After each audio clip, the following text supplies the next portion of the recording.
বেশি বাড়াবাড়ি করে লাভ নাই। কত বড় বড় মাস্তান মাটির নিচে চলে গেছে, তুই অত বড় মাস্তান হতে পারবি না। তাহলে ইতিহাসে যখন খারাপ লোকদের ইতিহাসগুলো পড়বেন, আপনার ভবিষ্যৎটা ভালো হবে। আপনি রাস্তাটা খুঁজে নেবেন, নোংরা রাস্তায় যাব না। আজও তাদের ইতিহাস এখানে রয়েছে। আমি ভালো রাস্তায় যাব, আমি খারাপ রাস্তায় যাব না। বন্ধুরে, ইতিহাস কোনোদিন মরে না। মানুষ মরে যায়, ইতিহাস মরে না। মানুষ মরে যায়, ইতিহাস মরে না। আপনার গ্রামে একটা ডাকাত ছিল, তার নাম হচ্ছে কালু ডাকাত কিংবা খবির ডাকাত। সে মারা গেছে, আজ থেকে 100 বছর হয়ে গেল।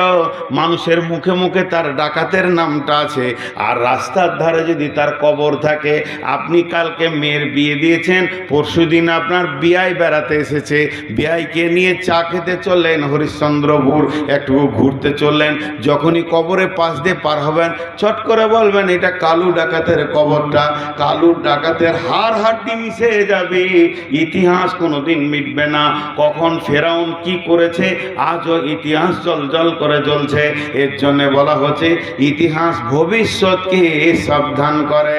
2 নম্বরে হচ্ছে ইতিহাস ভবিষ্যতের প্রেরণা জমায়।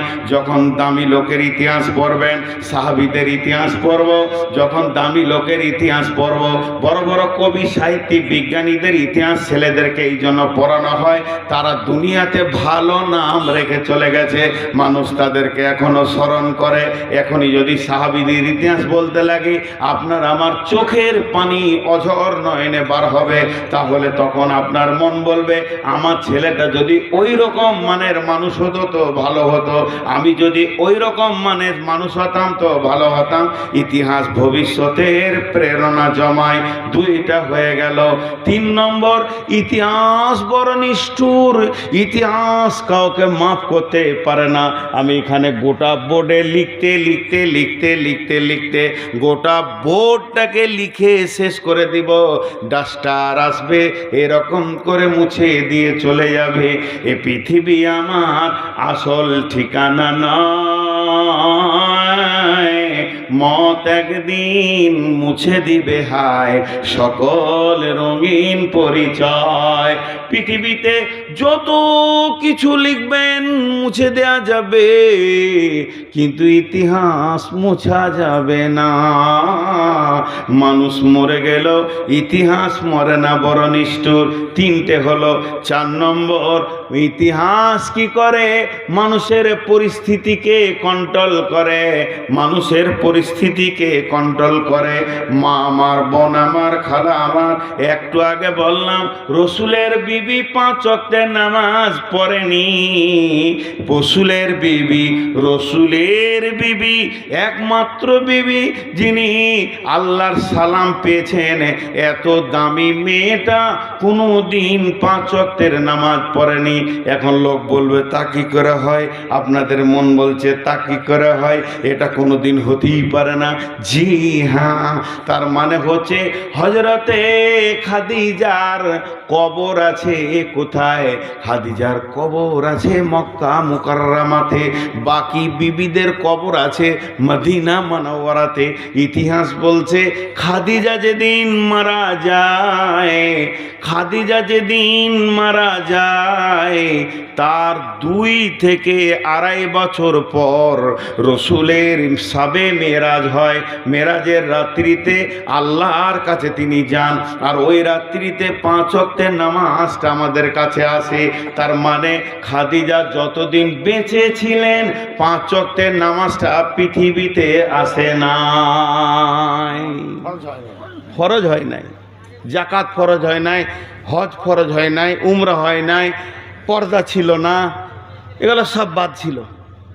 তাহলে ও আগে মরে গেছে। এই সমস্যাটা কে মিটালো? ইতিহাস। সমস্যাটা কে মিটালো? ইতিহাস। তাহলে আল্লাহ রসুলকে মসজিদ থেকে রোকা হলো কেন? এর পেছনে একটা ঘটনা লুকিয়ে আছে। মসজিদে রসুলকে পা দিতে দেওয়া হচ্ছে না। হ্যাঁ, মসজিদে রসুলকে পা দিতে দেওয়া হচ্ছে না, এর পেছনে ইতিহাস আছে। বলি মসজিদ এমন একটা জিনিস, মসজিদ একটা এমন জিনিস, ইতিহাসটা কি? আল্লাহ রসুলের নবুয়তি জিন্দেগি 23 বছর, 10 থেকে 11 বছর মক্কায় ছিলেন, 11 থেকে 12 বছর মদিনায় ছিলেন। এর জন্য নবীকে নবী মক্কি বলা হয়, নবী মাদানী বলা হয়। বিশ্ব নবী 23 বছর নবুয়তি জিন্দেগিটা, 23 বছর নবুয়তি জিন্দেগিটা, যেদিন থেকে নবী হয়েছেন 40 বছর বয়সে, 63 বছর বয়সে উনি মারা গেছেন। এই 23 বছরের নবুয়তি জিন্দেগিটা আল্লাহ 2 জায়গায় কাটিয়েছেন, 10 থেকে 11 বছর মক্কায়, 11 থেকে 12 বছর মদিনায়। তার জন্য নবী মক্কি, নবী মাদানী। যেদিন নবী মদিনা চলে এলেন, রাতের আঁধারে মদিনা মানোয়ারায় পৌঁছে গেলেন, হিজরতের হুকুম হয়ে গেল। আল্লাহ রসুল ওখান থেকে বেরিয়ে গেলেন। আল্লাহ বললেন, ইজরমাইতা ওমা রমাইতা ওয়ালাকিন্নাল্লাহ হারামা। হে নবী, তুমি তো বালি ছুড়নি, তুমি খালি মাত্র হাত দিয়েছো, আমি আল্লাহ কাফেরের চোখ দিয়ে পৌঁছে দিয়েছিলাম। বিশ্বনবী মক্কা থেকে মদিনা মানওয়ারা চলে এলেন। যখন মদিনাতে রসুল আসলেন, তো মদিনার লোক, ছেলে মেয়ে বাচ্চা বুড়া জোয়ান, রসুলকে ছাড়া কিছু বুঝে না, পাগলা দেওয়ানা। ওরা যে কাজ করবে রসুলকে শুধাইছে, এটা করব, ওইটা জায়গা যাব, এটা করব। রসুলকে এত ভালোবাসছে, কলিজাটা চাইলে দিয়ে দেবে। করেছেও তাই। তালহা 180টা তীর খেলো রসুলকে বাঁচাতে গিয়ে। তাহলে এত ভালোবাসা। ঘটনা হয়ে গেল কি, মদিনাতে যারা নেতা ছিল, এতদিন যারা মাস্তানি করে খেয়েছিল, ওদের দামটা কমে গেল। তখন ওরা বলতে লাগলো, রে ই তো কোথা থেকে উড়ে এসে বসলো, সমস্ত ইজ্জত একাই লুটে নিলে, একাই লুটে নিলে। ভাই একটু সবর করেন, ইতিহাসটা শুনেন। আমরা ইতিহাস জানি না বলে অনেক ভ্যার। তো কি করা যাবে? সামনে সামনে লড়ার ক্ষমতা হচ্ছে না। যদি ওর সঙ্গে লড়তে যাই, ওর দলে যা লোক আছে কলজে দিয়ে দেবে, জান দিয়ে দেবে। তার মানে তুই আর আমি ওখানে লড়তে গিয়ে পারবো না, চাটনি হয়ে যাব। এই মুনাফিকের দলেরা মাঝে মাঝে পাহাড়ের ধারে গিয়ে গুহাতে বসে বসে গোপনে গোপনে মিটিং করে, কেমন করে নবী মুহাম্মদকে মদিনা থেকে তারা যায়। কেউ বলছে জানে মেরে দাও, না থাকবে বাঁশ, না বাজবে বাঁশুরি, ওকে যদি মেরে দেওয়া যায় আমাদের নেতৃত্ব আমাদের কাছে ফিরে আসবে। তার মধ্যে মুরব্বী যারা আছে, উবাই ইবনে সলুল, আব্দুল্লাহ ইবনে উবাই, এরকম ধরনের যারা মুরব্বী, উবাই ইবনে সলুল রয়েছে, আর বড় বড় যারা রয়েছে উতবা উতাইবা সাইবা, এইরকম মুনাফিকরা বলছে কি করা যায় বলো। ওর মধ্যে একজন পরামর্শ দিচ্ছে, এক কাজ করো, ছেলেটা কোথা থেকে এসেছে খবরটা নাও, ওর বাড়ি হলো মক্কা, যাও তোমরা মক্কাতে, মক্কায় গিয়ে দেখো ও কোন বস্তির কোন বংশের, ওখানে ওর কোনো দুশ্মন আছে কি না। দুইজনকে পাঠিয়ে দেওয়া হলো, যা তোরে মক্কার খবরটা একবার লিয়ে আয়। তো চলে গেল ওরা মক্কা। মক্কাতে গিয়ে ধরেন মক্কা পৌঁছে গিয়ে একবারে চলে গেছে রাসূলুল্লাহ সাল্লামের। মক্কা পৌঁছানোর পর জিজ্ঞেস করছে আবু জাহেলের মতো বেঈমানের সামনে সামনি দেখা, হ্যাঁ গো তোমরা নবী মুহাম্মদ সাল্লাল্লাহু আলাইহি সাল্লামকে চিনো? এই তোমরা রাস্তাটা একবার ছেড়ে দাও, তাড়াতাড়ি পার হয়ে যাক। এই ড্রাইভার হর্ন বাজাবে না, আস্তে আস্তে চলে যাও, ছেড়ে দাও তাড়াতাড়ি, গাড়িটা গেলে আমার সুবিধা হবে। বসে যান, আল্লাহর রাস্তায় বসে যান। এইদিকে তাকান, একবারে গেছে গেছে কোনো মুসলমানের কাছে নাই, এক বেঈমানের সঙ্গে দেখা। নবী মুহাম্মদকে চিনো? আবদুল্লাহর বেটা? বলে হ্যাঁ। ওকে খুঁজছি, কাটবো। ও লুকিয়ে পালিয়েছে, ওকে খুঁজে আমরা পেরেশান, গেছে কোথাও। তখন এদের কলিজাটা বড় হচ্ছে আর ফিক করে হাসছে, ওরে অত দুশ্মনের ঢেড়ি লেগে আছে এখানে। এরপরে করলো কি, মদিনায় ফিরে চলে গেল। আবার ওদের গোপনে মিটিং বসে গেল। মিটিং আলোচনা করছে, কি খবর বলো? বলছে আনন্দের খবর, মক্কায় দেখে এলাম ওর দুশ্মন একটা নাই, ঢেরি লেগে আছে, ডিপো লেগে আছে। তারা যদি খবর পায় যে মদিনাতে আছে, ওরাই মেরে দিয়ে চলে যাবে। এর থেকে বড় আসান কাজ আর কিছু নাই। তাহলে কি করবি? খবর দিয়ে দে।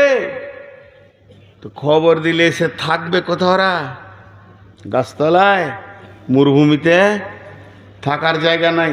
কার ঘরে রাখবি? 2-5টা লোক যে আসবে ওকে মার্ডার করতে, কার ঘরে রাখবি? জি ভাই, আপনারা আমার গ্রামের লোককে না চিনলেও আমি যদি আপনাদের মসজিদে ইমামতি করি, লুকিয়ে থাকি, গাঁ থেকে যান বাঁচিয়ে পালিয়েছে, আর আমার গাঁয়ের লোক যদি এই আশপাশে ঘোরাঘুরি করে, আমার নজরে পড়লে আমি চিনব কি চিনব না?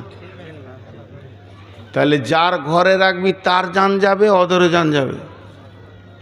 তো ওরা মুনাফিকরা বলছে, একটা কাজ কর, একবারে মদিনার এক পাশে একটা মসজিদ কর, ওই মসজিদে এসে ওরা থাকবে, ওখান থেকেই মেরে দিয়ে চলে যাবে। তাড়াহুড়ো করে একটা মসজিদ বানালো কাঠখুট্টা দিয়ে। মসজিদটা যখন বানানো হয়ে গেল, তো এবার উদ্বোধন করতে হবে। তো বলছে নামাজ শুরু কর, আজান দে। তো বলছে এখন রসুল এখানে আছে মদিনাতে, ওকে বাদ দিয়ে যদি উদ্বোধন করা হয়, তোর মসজিদকে কেউ পুঁছবে না, এলাকার লোক তোকে মসজিদওয়ালা বলবে না, এটাকে পুঁছবে না। তো বলছে ওকেই দাওয়াত দে, যাকে মারবে, যার বিরুদ্ধে চক্রান্ত চলছে, যার বিরুদ্ধে মসজিদ করা হলো, তাকে দিয়ে উদ্বোধন করবে। কেমন কুবুদ্ধি! রসুল তার গায়েবে খবর জানেন না। বেঈমানরা গিয়ে মুনাফিকরা বলল, ইয়া রাসূলুল্লাহ, আমরা একটা মসজিদ বানিয়েছি। বলে কোথায়? পূর্ব দক্ষিণ কোণে মদিনার এক বাইরে। রসুলের দিলটা বড় হলো, বাবা বাবা, বড় সুন্দর কাজ করেছো। তোমরা তো কদিনের মুসলমান, কদিন হলো ঈমান আনা, এতেই আবার একটা মসজিদ হয়ে গেল। বাহ বাহ বাহ বাহ, অনেক রকম করে বাহাদির দিল। তারপরে বলছি, ইয়া রাসূলুল্লাহ, ওই মসজিদটা আপনাকে গিয়ে উদ্বোধন করে দিতে হবে। ওই মসজিদটা উদ্বোধন আপনারা করে দেবেন, আর আমি নামাজ আমরা শুরু করে দিব। 5 ওয়াক্তের নামাজ ওখানে পড়বো, ওটা 5 ওয়াক্তের মসজিদ বানাবো। আর জুমার দিনে সেই মসজিদে নববীতে আপনার পেছনে নামাজ পড়ে নিব। রসুল বললেন, ঠিক আছে চলো, আমি রেডি হয়ে গেলাম। আল্লাহর নবী ওই মসজিদটা উদ্বোধনের জন্যে, মসজিদ যেতে গেলে যেমন গোসল করতে হয়, উঁচু করতে হয়, সমস্ত কাজ রেডি করে, পায়জামা পাঞ্জাবি পরে যেমন মসজিদ রেডি হয়ে যায়, বিশ্বনবী মসজিদের প্রস্তুতি নিয়ে যেমন প্রয়োজন ওই রকম রেডি হয়ে বেরিয়ে যাবে। আর বেরোতে যাবে, এমন সময় জিবরাইল আমিন এসে বললেন, লা তাকুম ফীহি আবাদা ইয়া রাসূলুল্লাহ, ওই মসজিদে আপনার পা দেওয়া চলবে না, ওই মসজিদে আপনি পা দেবেন না। এবার গোপন খবরটা খুলে দিল। কি বলল? বিসমিল্লাহির রহমানির রহিম, ওয়াল্লাযীনা ইত্তাখাযু মাসজিদান জিরারা ওয়া কুফরা তাফরীকাম বাইনাল মুমিনি ওয়া ইরসাদাল লিমান হারাবাল্লাহা ওয়া রাসূলাহু মিন ক্বাবলু ওয়া লা ইয়াহলিফুন্না ইন আরাদনা ইল্লাল হুসনা ওয়াল্লাহু ইয়াশহাদু ইন্নাহুম লাকাযিবুন। নবী হে, ওই মসজিদটা ঈমানদারির কারণে হয়নি, আল্লাহর ভয়ের জন্য হয়নি, তাকওয়া পরহেজগারিতে হয়নি। মসজিদটা হয়েছে কুফরির তাড়নায়, আপনার ওপরে জিদের বশীভূত করে করেছে। এটা হিংসা ইচ্ছা করে করেছে। আর ওই মসজিদে যারা করেছে তারা আল্লাহর দুশমন, প্রথম থেকে রসুলের দুশমন, তারা সমাজের দুশমন, মুসলিম সমাজকে ফাটিয়ে কর্ণচন্ন করে দিতে চায়। আর ওদেরকে যতবার শুধাবেন কি করেছো, ওয়ালা ইয়াহলিফুন্না ইন আরাদনা ইল্লাল হুসনা, তারা কসম করবে আর বলবে আমরা ভালো কাজ করেছি, ভালো কাজ করেছি, আল্লাহর ঘর মসজিদ বানিয়েছি। তাদের কসমটাকে উড়িয়ে দেন। আল্লাহ নিজে সাক্ষী দিচ্ছে, ওয়াল্লাহু ইয়াশহাদু ইন্নাহুম লাকাযিবুন, ওরা হলো মিথ্যুক, ওদের ওই মসজিদে আপনার মতো নবী যেতে পাবেন না। হাজি ভাই, এ যুগে নাই ওরকম মসজিদ, এ যুগে নাই। মসজিদের ভিতরে কেউ ফ্যানটা চালিয়ে দিয়েছে, তো কোরআন শরীফ পড়ছে, আর একজন এসে ফুট করে বন্ধ করে দিলে। তুই বন্ধ করলি কেন? তুই চালাবি কেন? কত বিলি আসছে জানিস? তুই তোর বাপের মসজিদ নাকি? তুই তোর বাপের নাকি?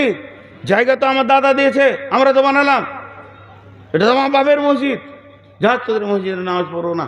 একটা দুই চারটা ঘর পার করে দিয়ে একটা টিনের ছোট ঘর নিয়ে আজান দিচ্ছে, আল্লাহ সেলিমি খান আজান দিচ্ছে কেন? নতুন মসজিদ বানালাম, হবে?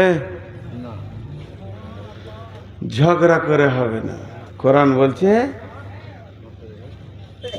লা উসিসা আলা তাকওয়া মিন আউয়ালি ইয়াউমিন, যেদিন মসজিদের ভিত রাখা হবে, একটা দিনের কথা বলেছেন, 2 দিন লয়, 3 দিন লয়, 4 দিন লয়, একদিন। সেই দিন মেল মহব্বত করে আল্লাহর উপরে ভরসা করে নেকির উদ্দেশ্যে আল্লাহর ঘরের ভিত রাখেন।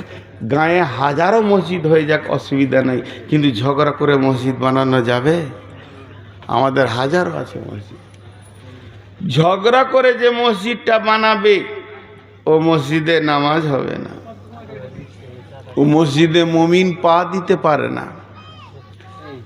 আর ঝগড়া করার কারণে যে মসজিদ থেকে বেরিয়ে যাবে, সে যদি না হক বেরিয়ে যায় তা আল্লাহকে জবাব দেবে, তোর মসজিদে নামাজ পড়বো না। ও কিছু বলেনি, তাও কিছু জিদি লোক আছে, নিজে নিজেই মাথা মোড়েলি মেরেলাই, তোদের গায়ে পাড়ার মসজিদ তোর দাদা জায়গা দিয়ে চলে গে, ওইরকম কথা বলছিস। ওরকম বলেনি, ওই নিয়ত বলেনি। আবার কিছু আছে বলে দেয়, তবে এই মসজিদে নামাজ হবে, ওকে ডেকে আনতে হবে। তুমি যে তেরেছ, ডেকে আনতে হবে। একবার ডাকো, দুবার ডাকো, 3বার ডাকো, না আসলো তো না আসলো, কিন্তু ঝগড়া করে মসজিদ বানানো যাবে না। সাহাবীদের মধ্যে ঝগড়া হয়নি, মসজিদে ঝগড়া হয়নি। সাহাবীরাও তো মানুষ, হাত তোলাতুলি হয়েছে, কই দ্বিতীয় মসজিদ করেনি তো, দ্বিতীয় মসজিদ করেনি। আমি একটা ঘটনা আপনাদেরকে শোনাবো।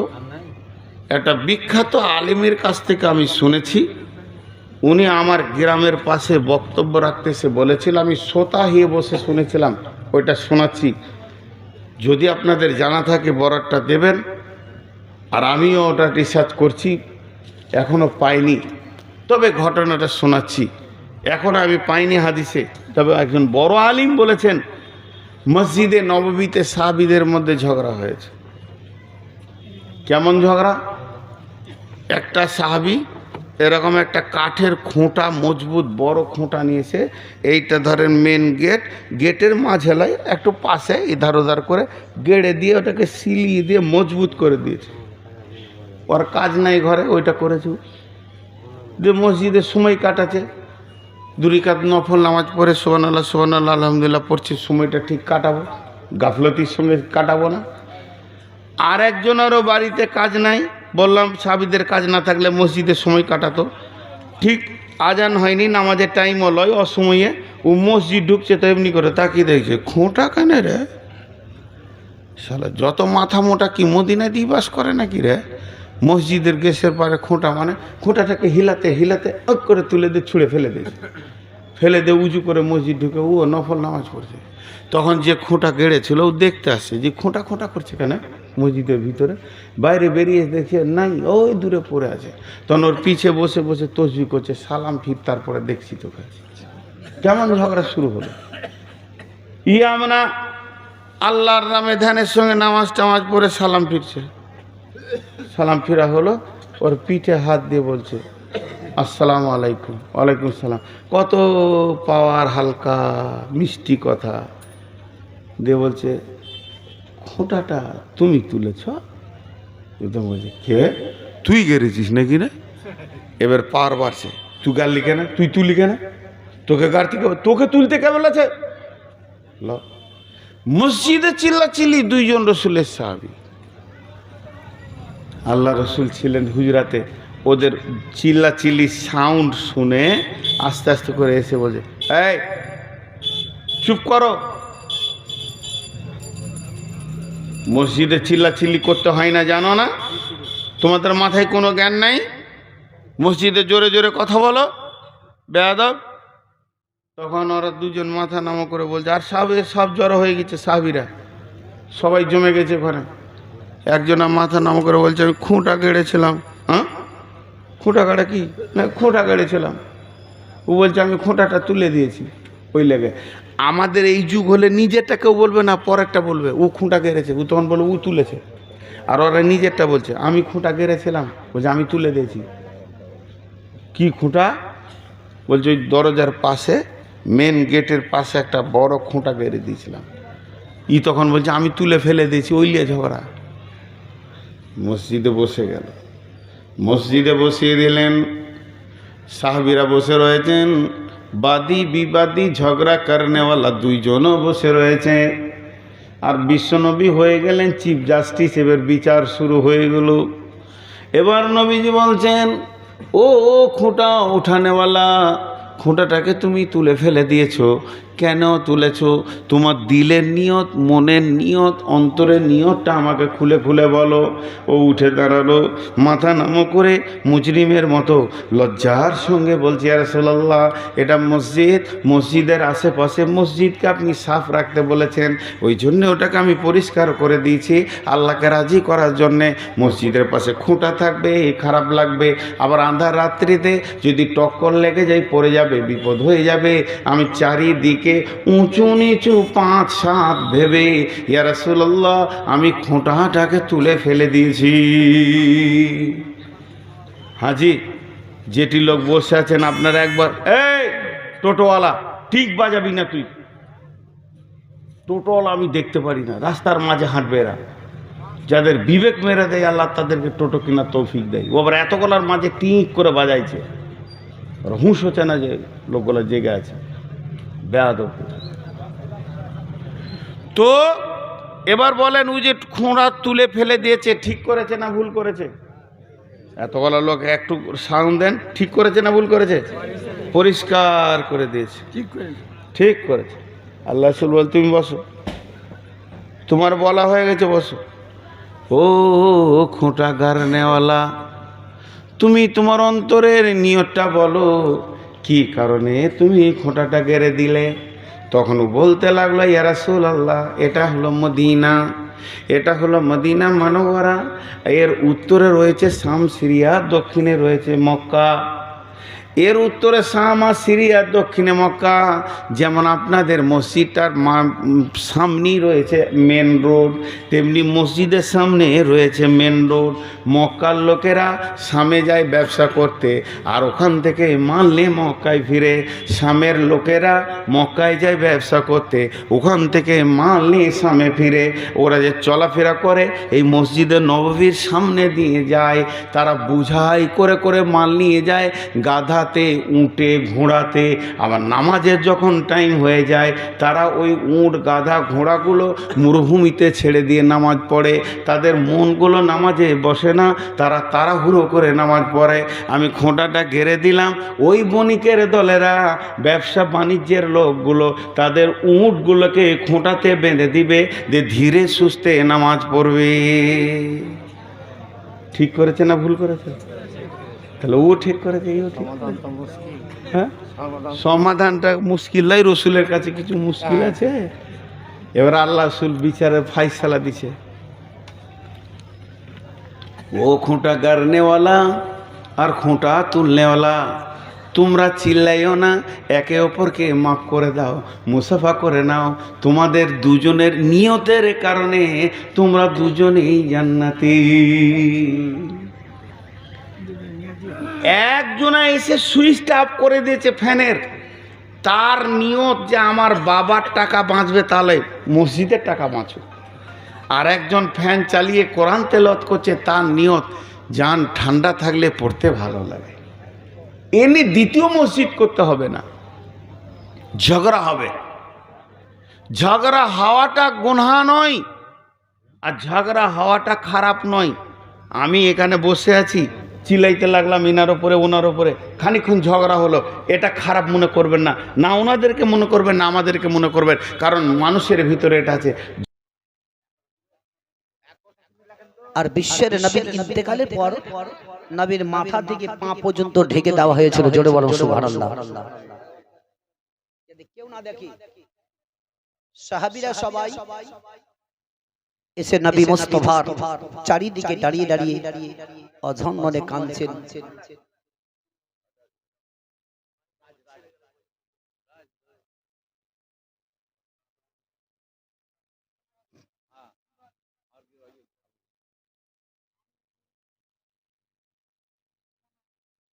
তবে যাই হোক আর একজন এক বস্তা সিমেন্ট দিয়ে গেলেন, আল্লাহ যেন তাদের কবুল করে। তবে ভাই মায়ের আমার বলবো, অবশ্যই অবহেলা না করে যে কথাগুলো বলে গেলাম এবং বলতেছি আপনারা শুনতেছেন, এই মসজিদ আল্লাহর ঘর, চোখ বন্ধ করে সব পড়ে থেকে যাবে। তাই সেদিকে তাকিয়ে মসজিদটাকে সৌন্দর্য করার জন্য আমার যুবক যুবক ভাইদেরকে বলবো, যদিও শেষ মুহূর্তে 10টা টাকা দিয়েও আপনি এই দোয়াতে এই দানের শরীক হওয়ার চেষ্টা করুন। মাত্র 10 টাকা দিয়েও কমসে কম অবহেলা না করে। আমি কোরআন থেকে পড়েছিলাম, ওয়া আম্মাস সাইলা ফালা তানহার, তোমার নিকটে যদি কোনো সাইল আসে তারে কখনো খালি ফিরাবে না, যেটাই থাকবে সেটাই দিয়ে সমর্থ দিয়ে তাকে খুশি করে পাঠাবেন।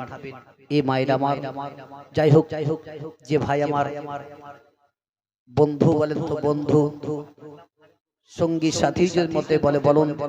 তবে আপনাদের নিকটে আমি যে আসি, এই কামাতে যাই বলেন, আমি কখনো বুঝলেন কাউকে অহংকারী দিয়ে কথা বলি না ভাই। আপনারা যেভাবে কথা বলেন আমি সেইভাবেই কথা বলি। আমার কাছে ও নাই কি আপনাদের কাছে বক্তা হিসাবে সে খুব ঘাম দেখিয়ে চলে যায়, আমার কাছে সে ঘাম নাই ভাই। আপনারা যেভাবে কথা বলেন আমি সেইভাবেই কথা বলি। যে ভাই আমার পিছনে বসে আছেন এরা তো আগে বহুত জালসাও করেছেন, তবে যাই হোক ওনারাও যেভাবে কথা বলি আমিও সেইভাবে বলি। তো ভাই যখন বললেন 2-3টা শায়র বোঝে, মাই যে আমার ছেড়ে গেল জনমেলা কিয়া यार কারে ডাকিব, আরে কারে ডাকিব মাগো এ মা বলিয়া, মাই যে আমার ছেড়ে গেল জনমে লাগিয়া यार কারে ডাকিব, কে হায় হায় রে খিদেতা পাইয়া মায়ে আমায় ছেড়ে গেল, একবারে নাম কলিয়া আমার বলিল, খিদেতা পাইয়া মায়ে আমায় ছেড়ে গেল, একবারে নাম কলিয়া আমার বলিল, মনের কথা মনে রেখে, মনের কথা মনে রেখে রাখলো যে চাপায়া यार এ কারে ডাকিব, আরে কারে ডাকিব মাগো এ মা বলিয়া, মাই যে আমার ছেড়ে গেল জনমে লাগিয়া यार কারে ডাকিব, কে হায় হায় রে মাই যে আমার কত আপন বোঝাই কি গরিয়া, কান্দে পরানা আকল গয়া মায়ের লাগিয়া, সেই মায়ের বলিয়া গিয়া, সেই মায়ের বলিয়া গিয়া কেমনে বাঁচিব আর একারে ডাকিব আর কারে ডাকিব মাগো এ মা বলিয়া মাই যে আমার ছেড়ে গেল জনমে লাগিয়া আর কারে ডাকিব।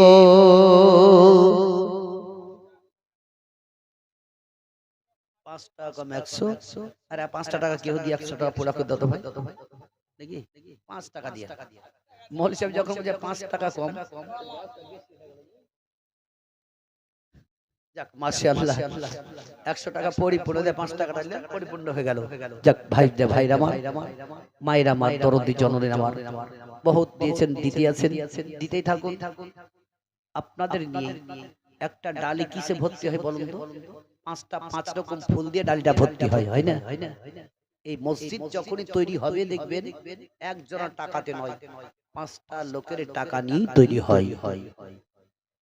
এই বিশ্বের নবী বয়োজ্যেষ্ঠ সাহাবী যার নাম হচ্ছে হযরতে আবু বকর সিদ্দিক রাদিয়াল্লাহু তাআলা আনহু, তিনি যখন শুনতে পেলেন তখন দৌড়ে দৌড়ে দৌড়ে দৌড়ে মা আয়েশা সিদ্দিকার বাড়ির দিকে রওনা হলেন। জোরে বলুন সুবহানাল্লাহ। এইবার আপনাদের আওয়াজ খুব হইতে লেগেছে বুঝলেন? আর 10 মিনিট দাঁড়ান, 10টা মিনিট পরেই আপনাদেরকে ছেড়ে দিব। আপনাদের আমাদের দেশের যদি মা বাপ ইন্তেকাল করে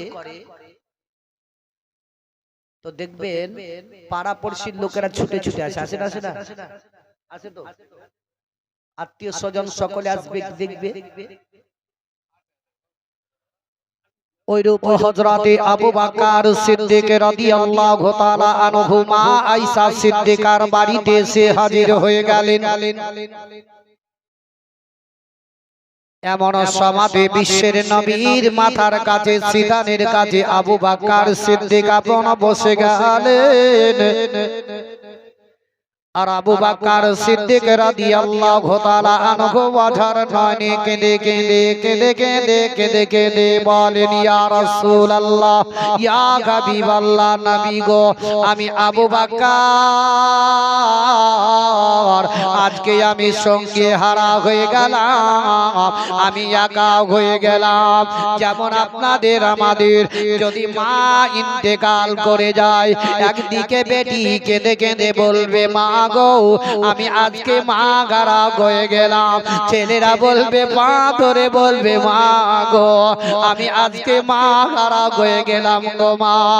ও গো মা, কারে আমি মা বলে ডাকবো গো মা? ও গো মা, রাস্তার মধ্যে বাচ্চারা আমাদের সাথীরা যখন মা বলে ডাকবে তখন আমি কারে মা বলে ডাকবো গো মা? তবে আজকে আমি মা হারা হয়ে গেলাম। যাদের দুনিয়া থেকে মা গেছে, বাপ গেছে, তারাই না তার মর্মটা জানে। ও ভাইরা, ও আমার মা জননীরা আমার, হযরতে আবু বকর সিদ্দিক বললেন, ইয়া রাসূলুল্লাহ, ইয়া হাবিবাল্লাহ, আমি আবু বকর আমি সঙ্গী হারা হয়ে গেলাম। তবে নবী গো, আমি আবু বকর বদরের যুদ্ধের ময়দানে আপনার সঙ্গে, আমি আবু বকর উহুদের যুদ্ধের ময়দানে আমি আবু বকর আপনার সঙ্গে। ইয়া রাসূলুল্লাহ, ইয়া হাবিবাল্লাহ, নবী গো, উঠতে বসতে চলতে ফিরতে আমি আবু বকর আপনার সঙ্গে। নবী গো, আপনার মক্কা থেকে হিজরাতে করে মদিনা রাস্তায় চলতে আমি আবু বকর আপনার সঙ্গে। তবে আজকে আমি আবু বকর সঙ্গী খারাপ হয়ে গেলাম। দয়ার নবীজি ওই মুখের কাপড় কানা হটিয়ে দয়ার নবীর পিছানিতে আবু বকর একটা চুম্বু দিয়ে দিলে, আবার মুখখানাকে ঢেকে দিয়ে আবু বকর আর দুই চোখ দিয়ে পানি পড়তেছিল। সাহাবীরা, অন্যান্য সাহাবীরা কাঁদতেছিলেন। আবু বকর মনে মনে চিন্তা করলেন, আমি তাদেরকে কান্না বন্ধ করতে কি করে বলতে পারি, তবে নিজেকে আগে কাঁদা বন্ধ করতে হবে, তারপরে ওদেরকে মানা করা যাবে। যেমন আপনাদের আমাদের দেশে কেউ যখন মারা যায় ওই সমাজে অন্যান্য ছেলেরা হাত কানা ধরে বলে, ভাই ও ভাই আমারও বাপ গেছে রে, আমারও তো মা চলে গেছে, আমি সবর করে আছি, তবে তো একটু সবর করে দে। অন্যান্য মেয়েরা গিয়ে বলবে, বুবুরে আমারও তো মা গেছে, আমি সবর করে আছি, সকলকে যেতে হবে রে, তবে একটু কান্নাটা বন্ধ করো, এক অপরকে বাবা সান্ত্বনা দেওয়া হয়। আমাদের দেশের যেমন সান্ত্বনা দেয়, হযরত আবু বকর কেঁদে কেঁদে কেঁদে কেঁদে মনে মনে চিন্তা করলেন, নিজেকে আগে কাঁদা বন্ধ করলেন, অন্যান্য সাহাবীদেরকে বললেন, ও আমার সঙ্গীরা একবার তোমরা কাঁদা বন্ধ করো, আর কেঁদো না, চোখের পানি বন্ধ করো। সুবহানাল্লাহ, নারে তাকবীর, নারে তাকবীর। রকি সাহেব 2 বস্তা সিমেন্টের দাতা, সুবহানাল্লাহ। আল্লাহ তাআলা দানকে যাতে কবুল করে নাই। তবে মা দরদি জননী আমার কিংবা কোনো ভাই কেউ আছেন, আমি শেষ আমি আর বেশি আপনাদেরকে বলবো না। কোন একজন মা কিংবা আমার বোন কিংবা ভাই 1 বস্তা সিমেন্ট দেওয়ার মতো কি আছেন? ইনশাআল্লাহ আমি শেষ দোয়াটা করে দিয়ে চলে যাব। কেউ আছে দেখি? গজল বলবো কিন্তু সিমেন্টটা আগে লাই। কেউ আছে দেখি? ইনশাআল্লাহ আমি শেষ গজল আপনাদেরকে বলে দিয়ে যাব, যেটা আপনার পড়তে বলেছিল ইনশাআল্লাহ ওই গজলটা পড়ে দিয়ে যাব। কিন্তু 1 বস্তা সিমেন্ট কোনো মা যদি এসে আমার বলে দেয় কি ভাই কি এই আমার মা বাপের নামে কিনা আমার ছেলে মেয়ে আত্মীয় স্বজন শ্বশুর শাশুড়ির নামে 1 বস্তা দিলাম, কেউ আছেন? 1 বস্তা সিমেন্ট দেওয়ার মতো কেউ আছেন? কোন ভাই আমার এই যুবক ভাই কেউ আছেন? সুবহানাল্লাহ, নারে তাকবীর, নারে তাকবীর। ওয়াসিম সাহেব 1 বস্তা সিমেন্টের দাতা, সুবহানাল্লাহ। আল্লাহ তাআলা দানকে যাতে কবুল করে নেয়, জোরে সকলে বলুন আমিন। কিন্তু মা বোনদের এত লক্ষ্মী ভান্ডারে 1000 থেকে 15 থেকে 4 তারিখ থেকে 1700 হয়ে আছে, তাই না? 1700 টাকা হয়ে আছে আজকের ভান্ডার। তো 1 মাস থেকে 1 মাসে 1700 থেকে যদি 1500 ধরেন, 1000 টাকা আপনার আর 500 টাকা মসজিদে দেয়। 1 মাসের বেতন থেকে মায়েরা যদি 500 করে গ্রামের সবাই যদি মসজিদে দেয়, তো ইনশাআল্লাহ মসজিদে কাজ বহুত আগে যাবে, হবে না? এরাই পারবে, আর আশা করা যায় ইনশাআল্লাহ এরা দিবেও। তবে দেখা যাক শেষ কোন একজন বোন কিংবা মা 1 বস্তা সিমেন্ট একটু লেখান। সুবহানাল্লাহ, এই দেখেন বিউটি, নামও খুব সুন্দর রেখে দিয়েছে।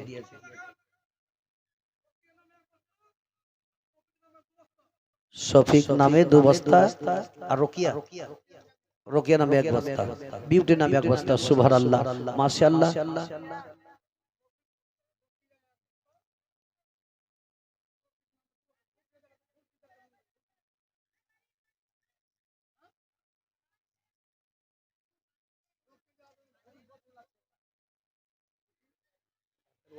খুব আছে।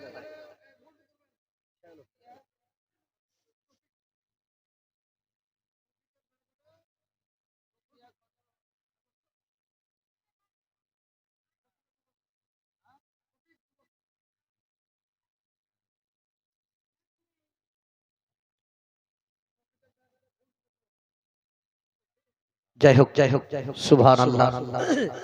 আপনারা যেভাবে ইতমিনান ভাবে সুকুন ভাবে মন দিয়ে বক্তব্য শুনলেন, আল্লাহ তাবারক তাআলা আপনাদের প্রত্যেকটি মানুষকে সঠিক পথে ঈমানের সহিত নিয়ে যাওয়ার তৌফিক ইনায়াত করুন, জোরে সকলে বলুন আমিন।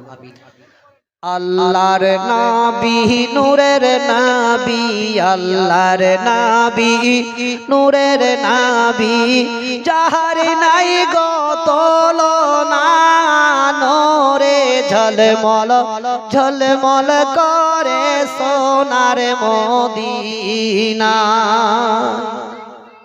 যেমন এখানটাও বুঝলেন, আমরা জালসা মেলাতে যখন যেখানে যাই মাশাআল্লাহ খুব সুন্দর লাগে, তবে আপনাদের এইখানটাই এসে আমার বেশি মনটা বেশি ভরে যায়, সত্যিকারই বাস্তব।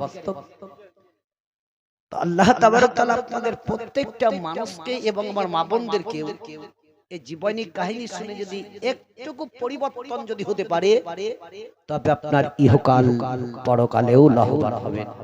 তাই আমি জোরহাত করে অনুরোধ করে বলে যাব, আমরা যতই জীবনী যাই কাহিনী আমরা শুনি, কোরআন বলছে আকিমুস সালাত, তোমরা নামাজ কায়েম করো। এই নামাজের দিকে লক্ষ্য করে যদি নামাজ পড়তে পারেন তবেই আপনার ইহকাল পরকাল লাভবান হবেন। তবে যে ভাই আমার বলেছিলেন ওই গজলটা একটু পড়ে দিয়ে, আমি বেশি ভাই নয়, 2 থেকে 3টা কাতার বলবো দিয়ে আপনার শেষ। নবী গো ডেকো মদিনায়, হে মাদানী মদিনার আকা মায়ার দূরে রেখো না, এ মাদানী মদিনার আকা। নবী গো ডেকো মদিনায়, এ মাদানী মদিনার আকা আমায়ার দূরে রেখো না, মাদানী মদিনার আকা। জিবরাইল তোমার আগে আরজ করেন সিদরাতে, আমি আর আগে যাব না, আমি আর আগে যাব না, মাদানী মদিনার আকা। নবী গো দেখো মদিনায়, মাদানী মদিনার আকা। তোমার নূর তৈরি করে ওগো রাখিল যে আরশের বারে, কুলিতে পেল আমিনা, কুলিতে পেল আমিনা, মাদানী মদিনার আকা।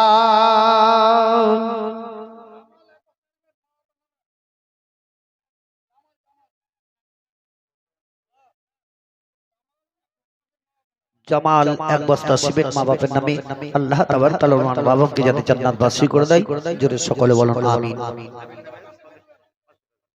একজন মা আমার ওনার স্বামীর জন্য 500 টাকা দিলেন, আল্লাহ তাবারক তাআলা মাশাআল্লাহ। এই দেখেন গজল শোনার লাগি আলাদা করে মোহাব্বতের সহিত 50 টাকা দিয়ে গেছেন, আল্লাহ তার দানকে যাতে কবুল করে নেয়, জোরে সকলে বলুন বেনামিতে 1 বস্তা সিমেন্ট। তবে যাই হোক অনেকেই মায়েরা বোনেরা আমার বাপজিরা বহুত কিছু দিয়েছেন এবং দান করলেন, দান করতেই আছেন। আল্লাহ তাদের মনের আশাকে যাতে পরিপূর্ণ করে দেয় এবং তিনাদের খানদান থেকে যারা ইন্তেকাল করে গেছে সকলকে যাতে জান্নাতবাসী করে দেয়, জোরে সকলে বলুন আমিন। যে গজলটা পড়ছিলাম, নবী গো ডেকো মদিনায়, ও মাদানী মদিনার আকা। তোমার নূর তৈরি করে ওগো রাখিল যে আরশের পারে, কুলিতে পেল আমিনা, কুলিতে পেল আমিনা, মাদানী মদিনার আকা। নবী গো ডেকো মদিনায়, ও মাদানী মদিনার আকা। রয়েছি নদীর মাঝে, মেঘের কি আওয়াজ বাজে, বাঁচাও গো আমায় সাফিনা, বাঁচাও গো আমায় সাফিনা, মাদানী মদিনার আকা। নবী গো ডেকো মদিনায়, মাদানী মদিনার আকা। আরজ করে তোমার আগে হালিমার ছাগল নিল বাঘে তোমার দিদারের এটাই বাহানা তোমার দিদারের এটাই বাহানা মাদানী মদিনার আকা। চক চক বাপজিরা ভাইরা মাইরা এখন মৌলভী সাহেব হেসে গেছে আর এখন একটাও বেজে গেল বুঝলেন পুরোপুরি 2 ঘন্টা হয়ে গেল। যাই হোক আপনারা মন দিয়ে শুনলেন। এবার সকলকে রান্না করতে হবে। আমি আর বক্তব্য আগের দিকে না বাড়িয়ে আমি এখান থেকে ইতিও সমাপ্তি করলাম। বলার মাধ্যমে ভাষার মাধ্যমে ভুল তো দিলে ক্ষমা প্রার্থী।